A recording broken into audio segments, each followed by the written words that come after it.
Halo teman-teman semua, saya perwakilan dari kelompok 2 ingin mempresentasikan materi mengenai lipid, bagian dari mata kuliah biokimia. Jadi, anggota yang telah menyusun materi ini, yang pertama, Yovelianti Maria Yolines, yang kedua, Godeliva Yunita, yang ketiga, Maria Cantika Saul, yang keempat, Maria da Silva Toknai, yang kelima, Terbula Jelita, dan yang keenam, saya sendiri, Hardiana Ruma.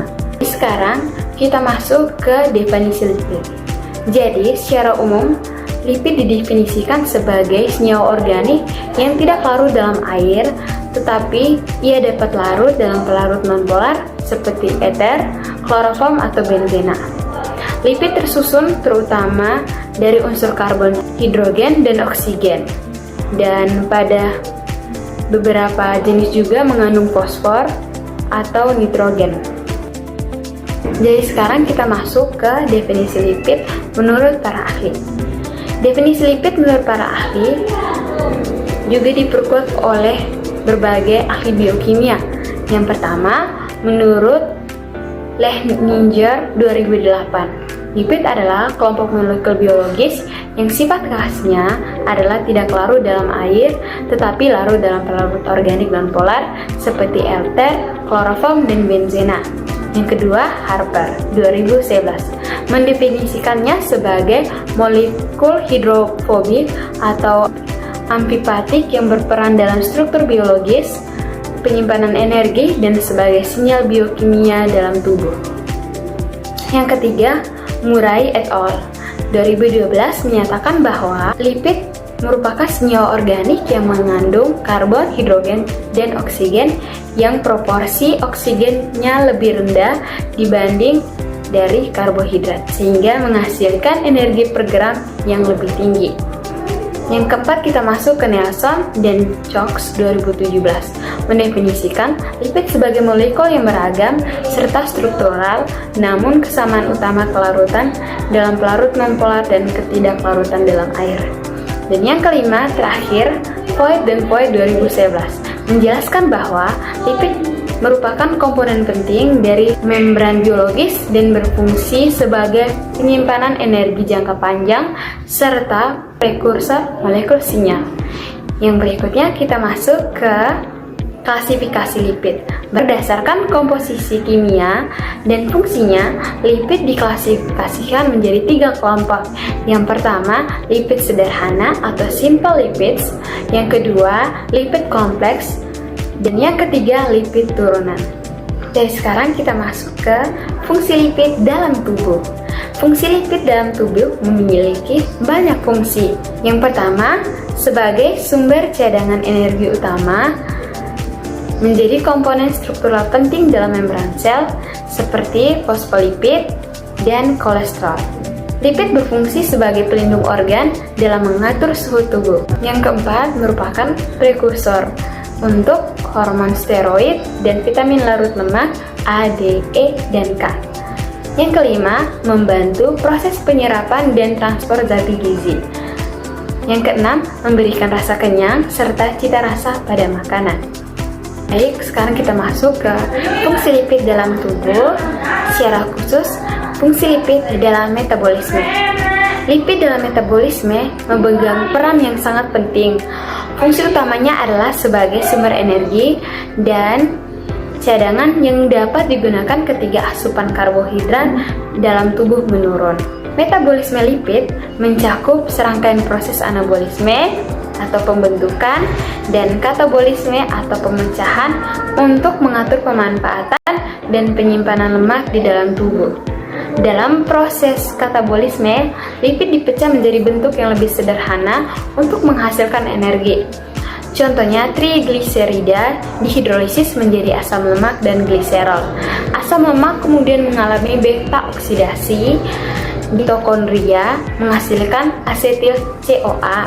Asetil CoA kemudian masuk ke siklus Krebs untuk menghasilkan ATP, karbon dioksida, dan air yang merupakan sumber energi utama bagi sel.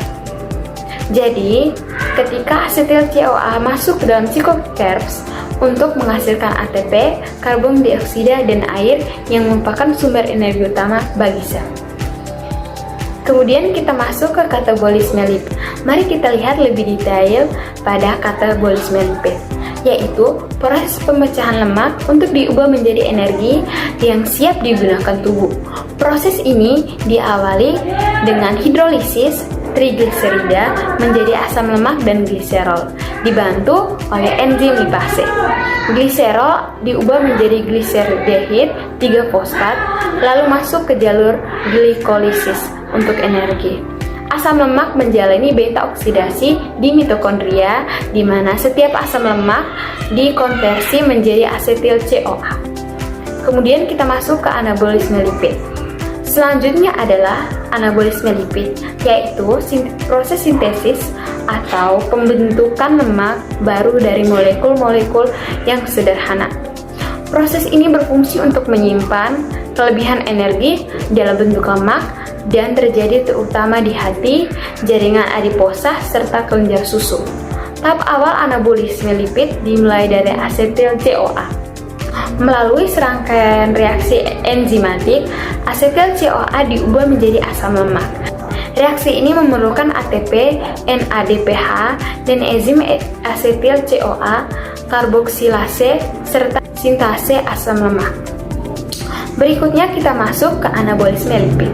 Pada proses anabolisme lipid, tubuh melakukan sintesis atau pembentukan lipid baru dari molekul-molekul sederhana. Proses ini disebut dengan lipogenesis, yaitu pembentukan asam lemak dan trigliserida dari asetil CoA yang berasal dari kelebihan karbohidrat atau protein. Proses ini utamanya berlangsung di hati dan jaringan adiposa sebagai mekanisme penyimpanan energi jangka panjang. Dengan demikian, metabolisme lipid berperan krusial dalam menjaga keseimbangan energi tubuh, baik saat terjadi kelebihan maupun kekurangan sumber energi.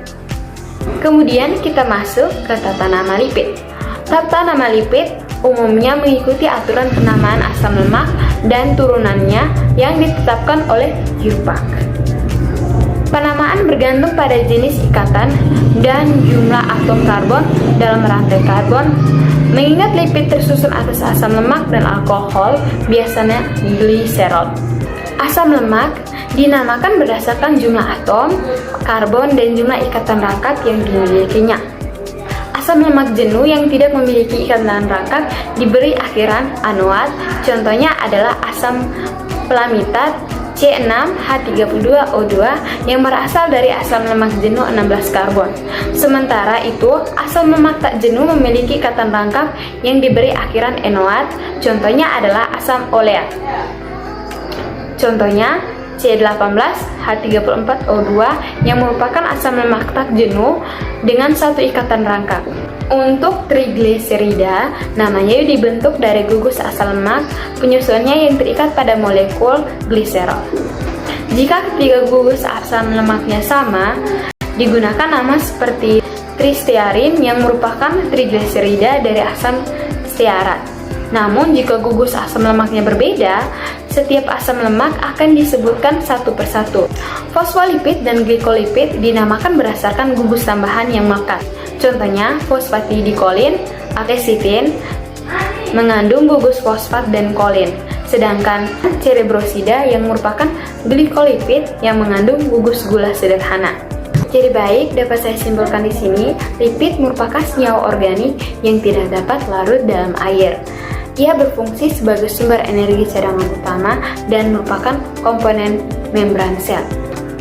Jadi baik, terima kasih, demikian presentasi dari kelompok 2 mengenai lipid, mulai dari definisi, klasifikasi, fungsi metabolisme, hingga tata namanya. Jadi, sekian presentasi dari kami. Saya perwakilan dari kelompok 2 ingin mengucapkan terima kasih banyak kepada teman-teman dan Pak yang telah mendengarkan presentasi dari kami. Terima kasih.